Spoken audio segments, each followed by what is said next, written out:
meeting. You're not supposed to be doing that. What is it? Joe Downey has handed me something here that I'm supposed to read. Thank you. Thank you, Joe. Let's see. The NASA, the National Space and Aeronautics Administration, those people have alerted all their space watch and facilities to be on the alert for unusual communication difficulties tonight. A spokesman for the federal agency referred to the explosions on the planet Mars and said it was not known if they would have the same effect on Earth communications as similar explosions on the surface of the sun have. I guess they're talking about sunspots and things like that. So, I don't know. It means it's going to be hard to hear communications from NASA. Can you hear me down there in South Carolina? As long as you can hear KB, what difference does it make about communications? Whether you're a Republican, or a Democrat, or a liberal, or a conservative, or a radical, or a racist, or a panther, or a fascist, or a male chauvinistic pig, or a bourgeois capitalistic swine, or a leftist, or a rightist, or a long-haired weirdo commie freak, or a hippie, or a yippie, or an arty type, or a jock, a rioter, a peace maven, an Uncle Tom, an America firster, a draft resistor, an anti-busser, a pro-busser, a segregationist, or an integrationist, a Marxist, a Leninist, or a pro-war tub thumper. You all have one thing in common. You were all born naked. N-U-D-E, naked. Realizing this...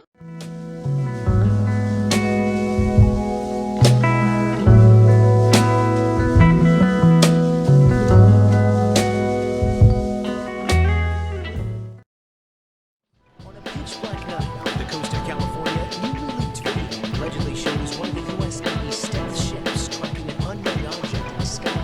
Then after a few minutes, the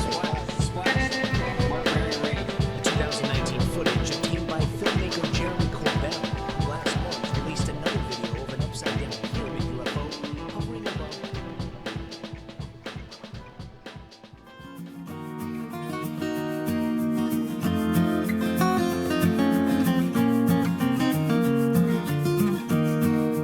Find life outside our planet. That would be a big deal. Especially if it's intelligent life. Yeah, and we keep waiting, right? So last week we talked about, or week before we talked about Proxima b, but there's a new story which came out of a study from Caltech, where I used to work, and it's looking at the Drake equation again with modern data. And I think you brought up the Drake equation last time we talked. So it's the answer you want is how many civilizations might be intelligent and technological enough for us to talk to.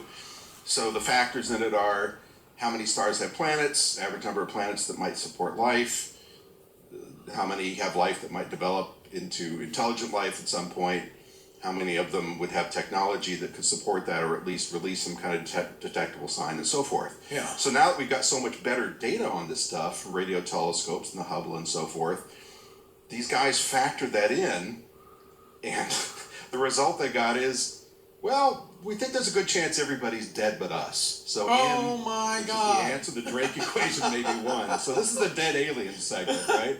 Wait a minute. Next week we'll Why talk would they about be tech dead? again. Well, I'm glad you asked, Leo.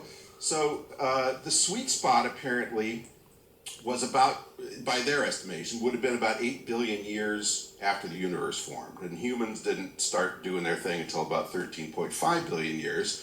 And they think it's also more probable, at least in our galaxy, that such cultures would have formed about 13,000 years from the galactic center, which was apparently the best place for stable star systems to support planets. And we're about 25,000 light years away, so we're sort of the delayed development species in the rural backwater of our own galaxy. But we always learned that.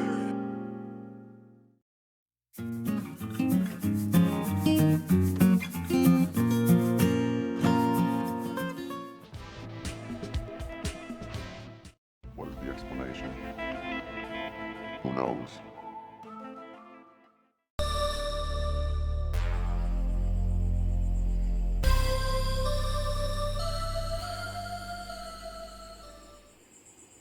Falcon 9 is in startup.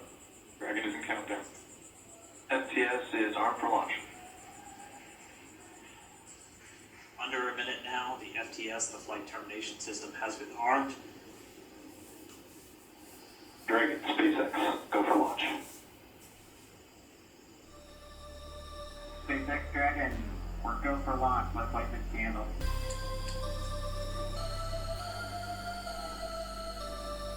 T-minus 30 seconds.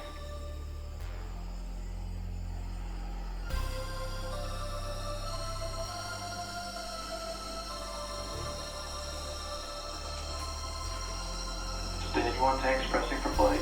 T-minus 15 seconds. 10, 9, 8, 7,